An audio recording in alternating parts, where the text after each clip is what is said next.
Fire Radio. Hey, everybody. Welcome back to the National Fire Radio podcast today. An absolute special treat. A friend, somebody that I've gotten to know, and she's always had an open invitation to come back and speak about what she's passionate about. Melanie Clark, welcome back to the show. So nice to see you. So nice to see you too, Jeremy. Thank you for having me today and giving me a platform to talk about all the changes going on in Virginia, some good and some bad. So I'm just so happy to have the opportunity to talk with you today.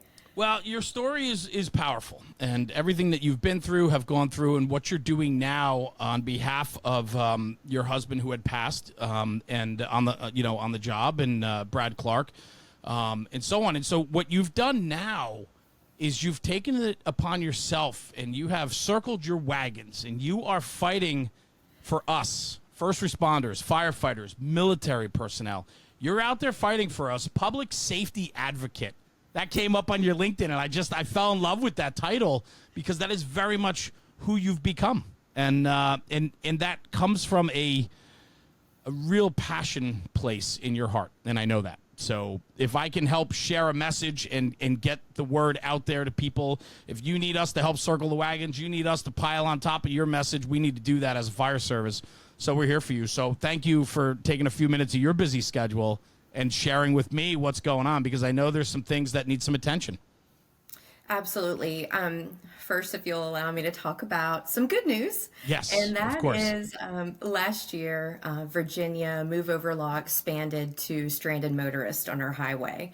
So not only are our police and fire, EMS worker or EMS providers, our VDOT, road crews, Yep. now our motorists are also protected. So the move over law applies to them as well. It's a little bit of a side story about the increased penalties and fines, but they do have a layer of protection. So it's all about educating the public to make them aware if you see flashing lights of any kind, including those motorists stranded on the side of the road, to offer them a buffer by slowing down, moving over, reducing your speed, obviously moving over if possible. So that has been a big change in our state, and it was sponsored by AAA, and they have a lot of motorist assistance that they provide for motorists all over the state, so they understand the importance of allowing everyone to have a safe buffer between them and the flow of traffic. So important, and what's really interesting, right, is you have certainly spearheaded the fight in Virginia, but the move over laws have translated to, I know they're now here in New Jersey, New York, in my, metro area up here in the Northeast. I think it's happening in most states across the country now. All states have some version of the move over law. The only thing is every state has a different variation. Yes. So like ideally, everything.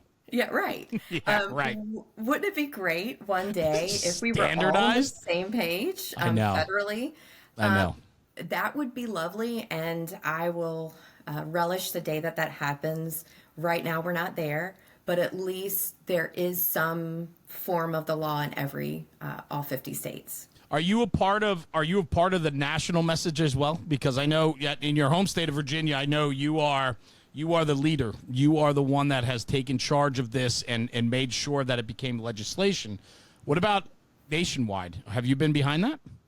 I'm trying to spearhead the efforts in that department as well. As you can imagine, working with any legislators on a federal platform is a little bit more difficult than having access to them as I do our House and senators in the state of Virginia.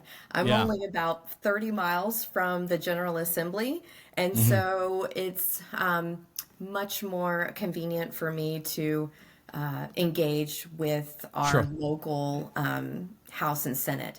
I have talked to people, NHTSA and other federally funded people, just to really talk about educating the public. I imagine the MAD program started off small. When drunk driving was probably an accepted thing. And it took a devastated loved one to get behind the message of MAD and really inform the public that drunk driving is not okay. And Yes. so I envision that this Move Over campaign right now is at a state level, but I would love for one day to have this message to, this important message go everywhere. That would be my dream for sure. Well, yeah. I mean, your story is super powerful. Losing your husband in the line of duty while working on the highway, and where your passion comes in is all about legacy and memory. And so the story resonates with so many. Our roadways are so dangerous, and as first responders, firefighters, police officers, EMS, the people that are, and even the construction and tow crews and all of them, we know how dangerous our roadways are, especially with how distracted drivers have become, right? And the layers and layers of distraction and other things, driving becomes secondary when we're on our highways and roadways. And, your story certainly can hit at a level that, people need to pay attention to, listen to, understand your story. And then the passion around what you're doing is what's going to make that happen. I know that. You've made a difference in Virginia. It's trickled down to other states. To put it on a national level would be super exciting. I'd love to see that, and I'd love to see you being the voice and the face behind it to get it done. Thank you. And Yeah. it's all about making use of the pain, right?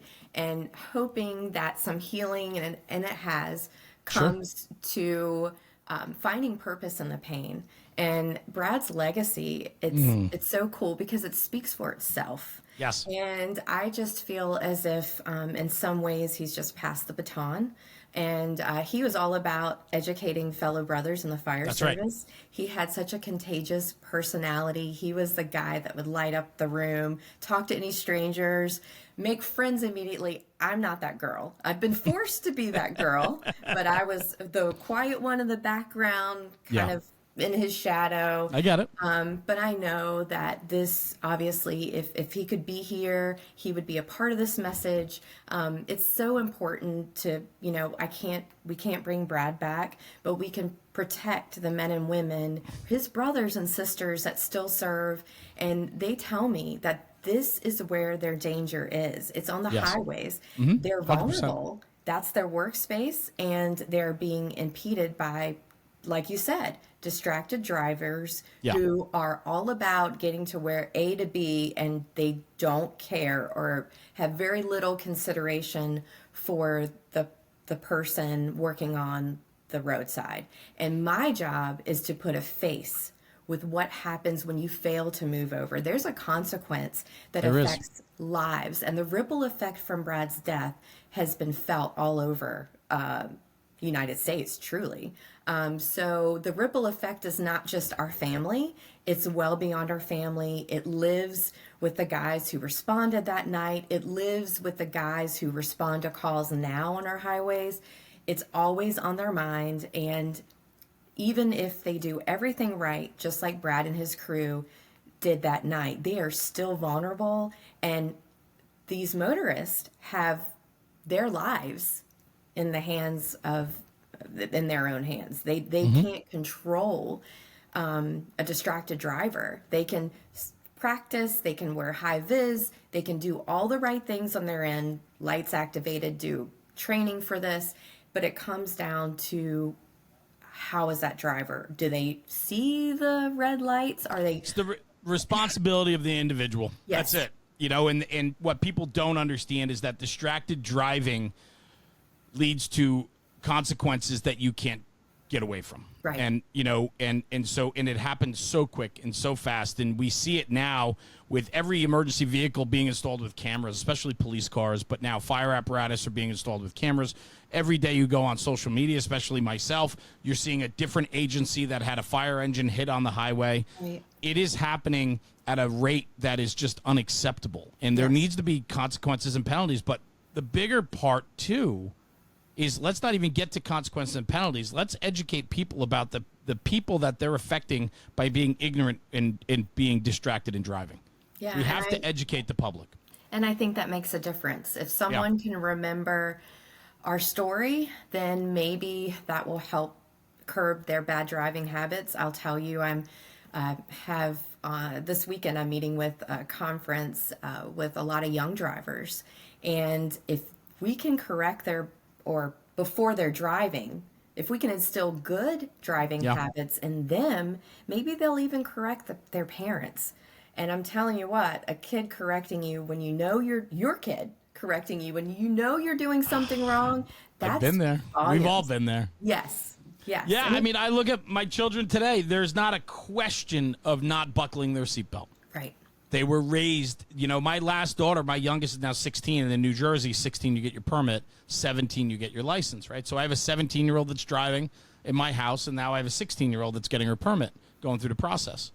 They would never, ever pull out of the driveway without their seatbelt buckled. Right. Me, I used to never wear it. Now I wear it 90% of the time, but if I'm just running to the store or something, but what cars have done now is they make it so super annoying that you have to put it on anyway, But my kids, my point is like education works, and especially with the newer generations. And the fact that you're going to go speak to young potential drivers or young drivers, your message is going to resonate with them. And the younger kids today seem to want and need to be educated on certain causes and things, and so this is one of them. My daughters would never leave the driveway without a seatbelt on, and they look at me and said, "Put your seatbelt on." Me as a kid, like I would never have said that to my parent because I didn't know any better. We weren't educated like we are today. Right. So what you're doing in your fight and your cause, you're hitting at all levels. You're speaking at the House in Virginia, the capital of Virginia, and all the legislators that are there, and then you're speaking to like 15, 16-year-old kids. It's awesome. Thank you. Yeah. I think what you're doing, too, is, you mentioned Brad and his legacy. And, I never had the fortune to meet him, but I know so many that were friends with him, whether they worked together, they trained and taught together and so on at conferences. He was always about his people and always pushing his people and teaching and educating and so on. And what you're doing is certainly right in line with who he was right up to his last moments. And that's educating and being sure to protect the legacy of what he stood for. And so, I don't know how often people say this to you, but you're just doing incredible things. And, everybody's very proud, and that's why you will always have an open spot here on National Fire Radio to share your message, because it just resonates, and we need to talk about these things. And I know it's an absolute passion for you to protect Brad's legacy. So Absolutely. For sure, Always. yeah. But that's not the only project you're working on, Miss Clark, is it?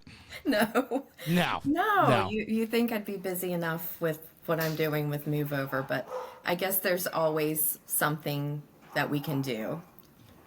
So what's cooking now? Because you got something that's hot to trot right now, and you've been working on it, and you're getting a little, I don't want to say resistance, but maybe it hasn't been as favorable as you wanted. And so let's talk about it. Let's break this down and let's educate people about what you're doing. So some shenanigans have happened in our state. Yeah. And our state basically decided to legislate through budget instead of through a bill to handicap a program that is essential not only for our families, the families of the fallen, for police officers and fire, but also military families. Yes. What happened was in May, our Virginia state budget was passed. I think it was on page 631. There was language about stripping or peeling back the benefit for the all educational programs or who receive tuition waiver. So that lumped us, firefighter families, fallen, and fallen police officers in the same category as military families. Because even though our benefits are different, our dependents and the spouses, in most cases, can receive educational waiver program to attend a 4-year college. Right. Again, our military and fire benefits are different. We fall under what's called the LODA Act, Line of Duty Death Benefits, which is very specific and frankly not as lenient as military families receive. But because of the language in the budget, our benefits were greatly affected. The program is called VIM. I'm going to say it out, VIM STEP, Yeah. but it's Virginia Military Survivors and Dependents Program. I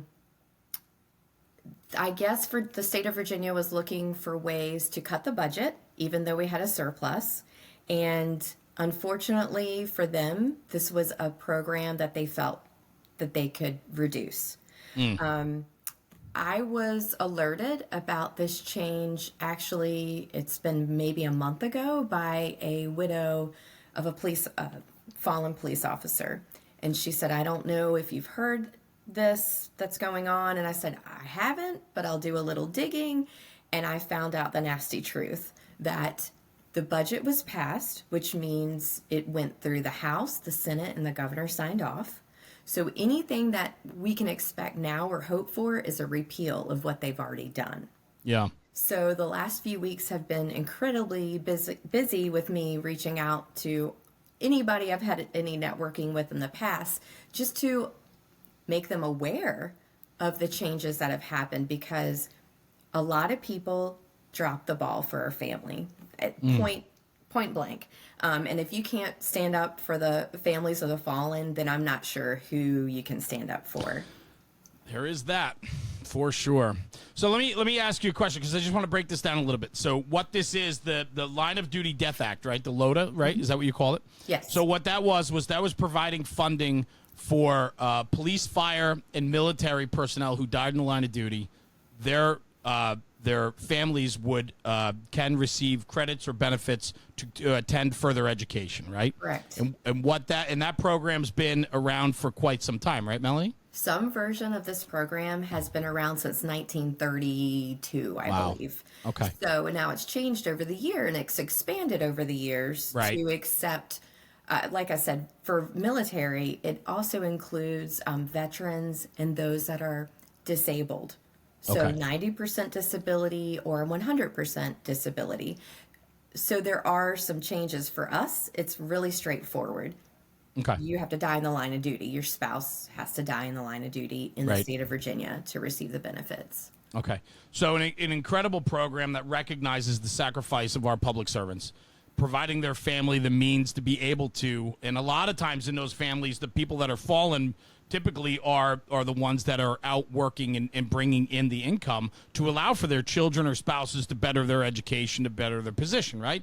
And so now what they've done on page 683, the wording's changed. The way it got passed through on this budget, and it is passed now, so it has become the standard, the law, if you will. And now you have to work through a repeal process to get back funding to help support furthering education for our fallen's families. And so you called me and you said, you were struggling last week when we were talking about it, and you were upset about it, and you said that, we need to do better and so on. And this is something that we absolutely have to give attention to, and we have to see what we can do to flip the script on this and to educate our legislators about this program, because I have a feeling half of them don't even know what this is. They don't. Right. You're so correct. I think they passed a budget and they didn't understand what they were doing, to be honest with you. I don't, out of 631 pages, did they read every line? There was no study done on the impact that this would have to our families. There was no public information or input that our families could have provided. Did it cut the program, or did it change the program, the funding?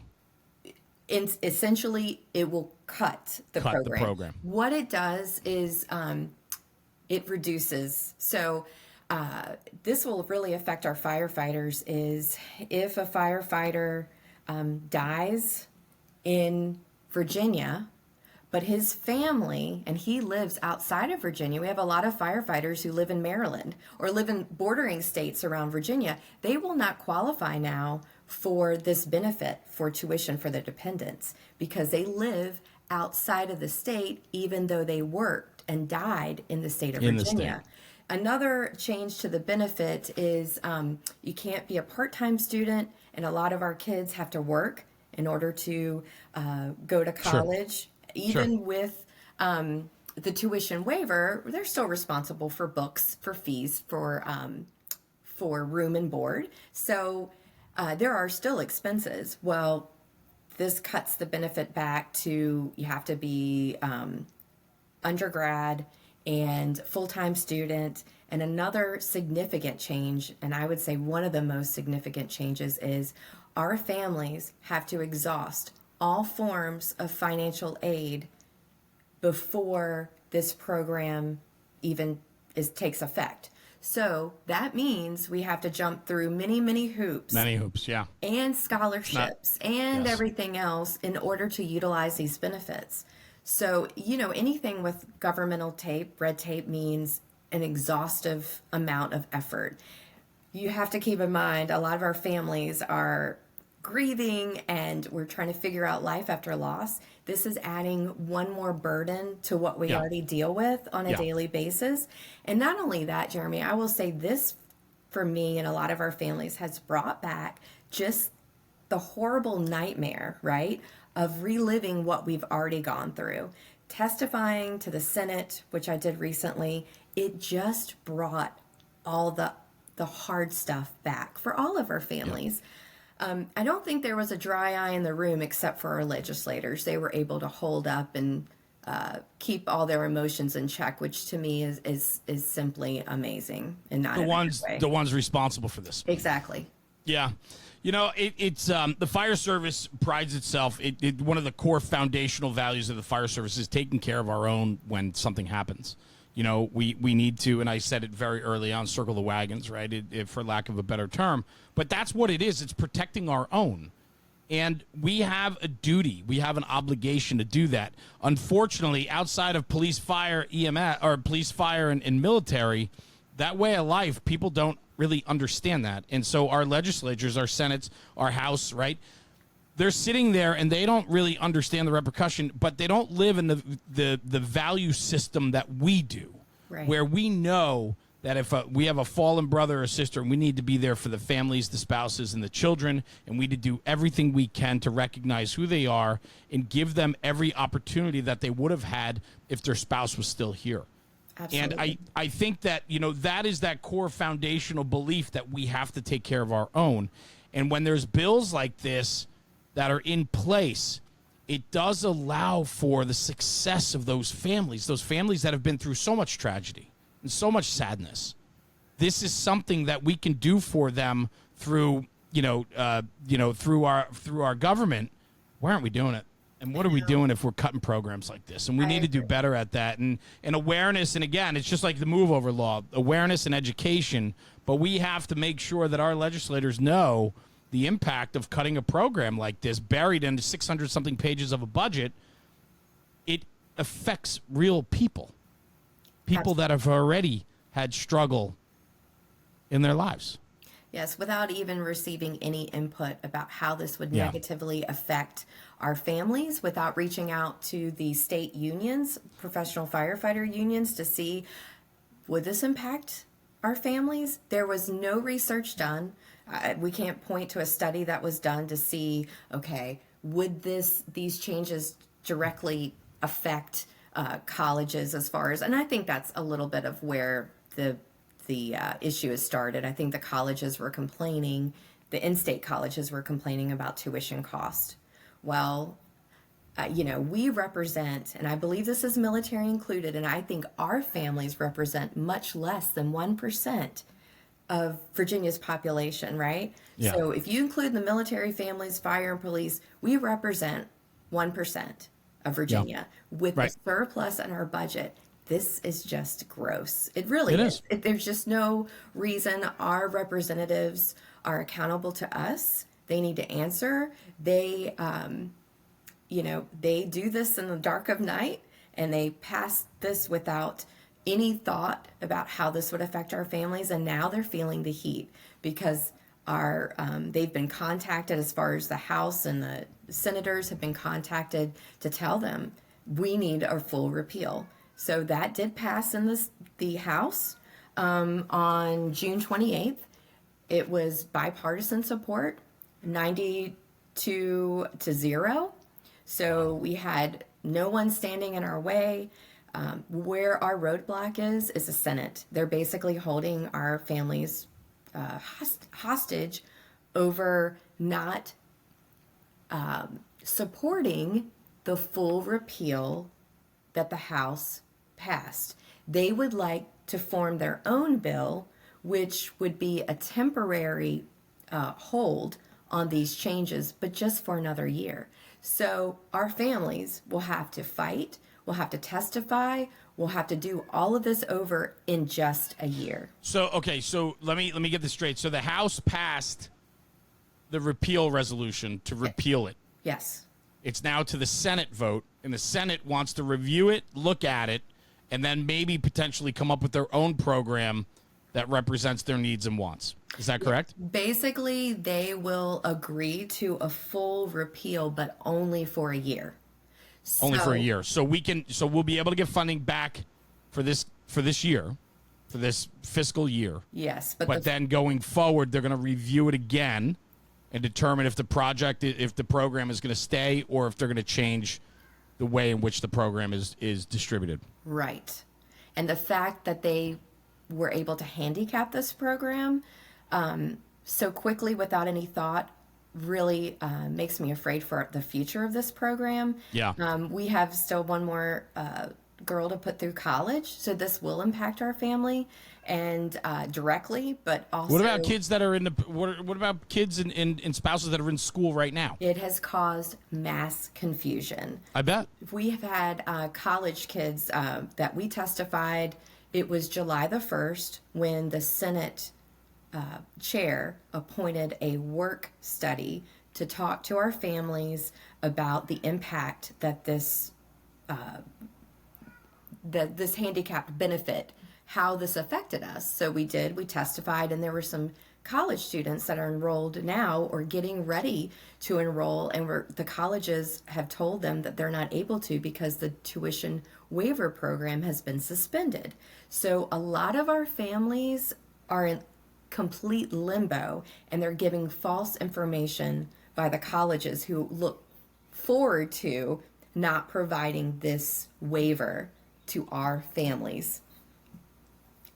I know. It's really sad. I sit here and I just, it's not every day that I run out of things to say, but it's got to be, for myself as somebody looking in from the outside. I mean, I can only imagine the angst that it's creating for your family, for you, and the other widows and widowers that have lost people that have been able to, I don't want to say take advantage of this program, but to put this program to use for them, right? To better their position, to educate themselves. Is there any more sacrifice that our families could give to receive this benefit? I mean, this benefit was we're only eligible for it because Brad gave the ultimate sacrifice. So it's not like a willy-nilly program that's handed out to everyone. There is a sacrifice that was attached to these benefits. And honestly, it's a sacrifice that I would forfeit any day of the week if I had Brad back. And I'm sure any widower in the same position would say the same thing, that we would gladly not have this benefit if we could have our loved one. Yeah. Unfortunately, though, the nature of the job, whether it's police, fire, or military, we are the ones protecting the freedoms and liberties of others, and with that comes at a cost, and unfortunately that firsthand, and we all have lost friends along the way at some point, and so whatever we can do to recognize those families that allowed for the sacrifice of their loved ones, we need to be doing that. For sure. How do we help? How can we support the community, people that are going to listen to this and see this on social media and on the podcast channels? What can somebody do to help you in the cause? Well, I would just say by offering me a platform is educating firefighters to hear about this. I think it was a dirty little secret in Virginia, and I'm afraid if this program continues to be peeled back, that this is a trend other states may adopt. And do other states have programs like this, similar to this? I'm sure, I would imagine, I shouldn't say I'm sure, I would imagine every state has some form of benefit for the fallen. But I imagine if a state like Virginia which has a big population of military, Yes. and fire and police, can do this to their citizens, then this could be a budget cut coming to a state near you. Yeah. And so I think just providing a platform to know, hey, this can happen, is essential, because I don't think firefighters understood that this could even happen, or would ever happen. The next big date for us is July the 18th, where the Senate is supposed to vote on the language of the new bill that they're proposing. And again, as legislators work, I believe it when it's in writing. I appreciate when I hear support from a delegate or senator, but until I see the vote and it's in writing, I am always cautiously optimistic, and that's being kind. So Do you have? Yep. Go ahead. They Please. have a vote on July the 18th, Okay. and hopefully, it's a double-edged sword, because I feel like the benefit should be fully restored, but I don't think our Senate would ever support a bill for full repeal, or they would have passed the House bill. So I think it's just kicking the can down the road for a year, and our families will have to fight over this again. Well, your fight's not alone. And, for myself and, many others, you have our, unconditional support on programs like this for our own and for our own families. Super important. I do want to ask you this. If you have the names of the legislators that are involved, I would love to make some phone calls and see if I can get anybody right here on this show to ask them about the process and the program. I'd love to hear their points of view and how well educated they are on the program. I'm going to do my own homework on it to see what other states do it, what the dollar amounts assessed to it are, and everything else. But this is something that we need to do. We can't, too often that's what we do. We kick the can down the road, like you said. And we can't continue to do that, because we will break. Things will fall apart. We have an obligation and duty as a society to take care of those people that take care of us. That's who we are. That's what we're built on. It's one of the tenets of what, the United States stands for. Right. Plain and simple. And that's what the fire service is all about. 100%. It's about brotherhood. And it is. And I can tell you, I made a Facebook post and just explaining a little bit about what's going on. And it's funny, because I've reached out to everyone, and the state union rep called me, and they're like, we've been sending emails to the guys, letting them know that this change is going to happen, but they didn't read the email. They didn't look at it until they saw your Facebook post, and they're like, wait a minute, what's happening? And they started calling and asking questions. I think what you'll find, if the bill isn't accepted by the Senate, we will be doing probably a media blitz or an educational blitz to inform all of our citizens in the state of Virginia about who this really affects, because everybody is talking about the military, and I agree. No one that has died in the line of duty should have to deal with this. But what is not being talked about is about how it impacts the fire service and our law enforcement families. We are in it too. And, I think the conversation needs to be had about separating our benefits out. Well, that might be too, because the numbers are proportionally skewed. There's going to be a heck of a lot more military than there will be police and fire when it comes to, line of duty deaths and disabilities and things like that, for sure. Right. So there are a lot of conversations. Our senators have not been readily available, have not returned emails, have not returned phone calls. So it's hard to have direct contact with them unless you're there and you're looking at them eyeball to eyeball. They want to avoid you, because it's hard to look in the eyes of a widow that is fighting for her husband's legacy when they sit there and make arbitrary decisions based on a lack of education. Exactly. It's very hard to sit there and look at you in the eyes, and they know that, so they're going to avoid that at all costs. You're right. We need to hold them accountable. We need to know who they are. Do you know what the bill number is by any chance? So the House bill that passed was House Bill 6003, Now, the Senate, I believe the bill is going to be House Bill 600, or SB, Senate Bill 6004. And that one, again, is kicking the can down the road for a year, where the first bill was complete repeal, not kicking the can down the road. Senator That was the House. The House voted on a full repeal, correct? Full repeal, bipartisan support. No one voted nay. Everyone was on board. So right, the but Senate now it's to the Senate, and the Senate is our roadblock. Taking their time. Yeah. They don't want to pass a full repeal. Senator Louise Lucas is the chair member of the Finance Appropriations Committee. She holds almost all the cards. She has the power to put a bill on the docket. She also has the power to not accept a bill on the docket, and that has happened. Was she there when you testified on this? Oh, no. She appointed the work study, which she appointed like 5 other senators, and she could not bother herself to be in attendance for her own appointed work study group.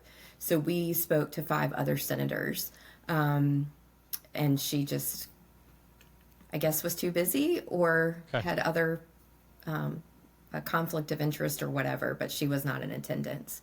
So I have focused my attention and correspondence on our senators, and that includes all the senators that have a seat in the finance, on the finance committees. And I have a few. I don't have them readily available, but they can be accessed on the Virginia Senate website. Well, if you have that, if you could email that over to me when this is all said and done, because I'm going to make some phone calls. Yes. I would love to see what I could do to stir the pot a little bit and draw awareness at least. So if you could share that list with me of the people that we need, prioritize who, we need to get to first and then work our way down the list. I'd love to see what that looks like. We'll be happy to publish that list too. Great. No problem. That's awesome. Yeah. Well, listen, you are a champion for the fire service and for emergency service and now, public safety advocate. I love that title. It is, you should have a badge with it right on your chest there and just be proud of what you're doing and who you've become. You are making a difference. You are making it safer and better for all of us. And I appreciate you and everything that you have done. And I think you're just scratching the surface. I really do, Melanie. I think you have so much in front of you. And I also know that even with a quiet demeanor, you're not backing down. No. I love it. I love it. No. And actually, when they avoid me in the hallways and General Assembly Hall, I know I'm doing the right thing. That's right.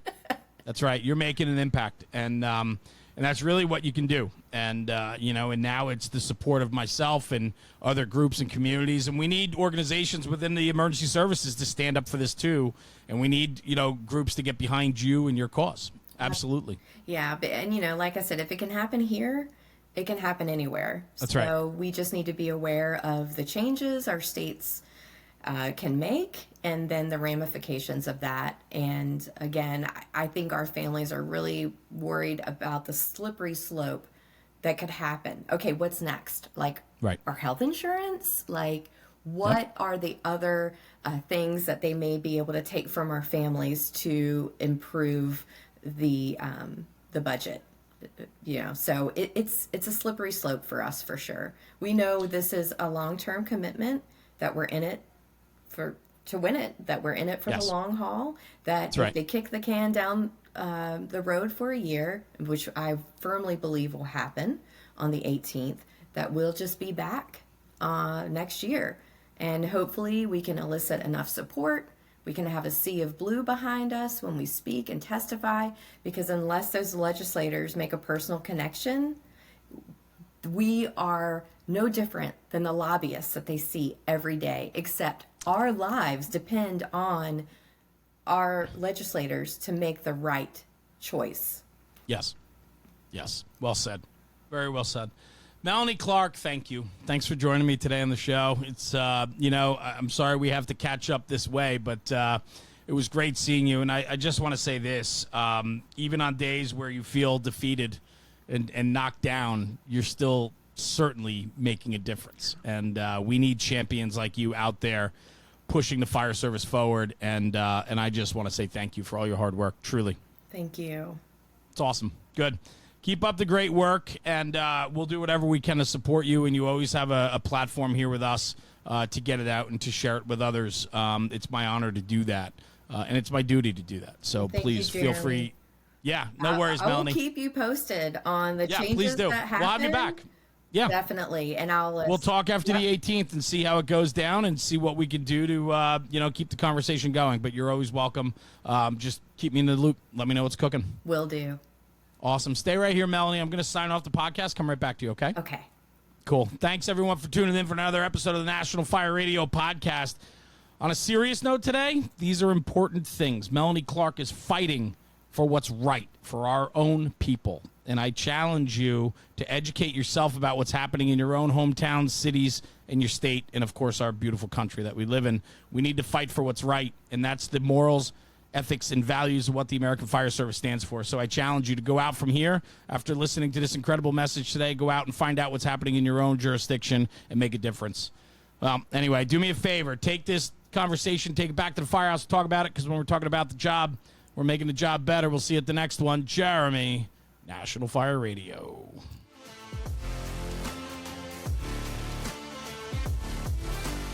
National Fire Radio.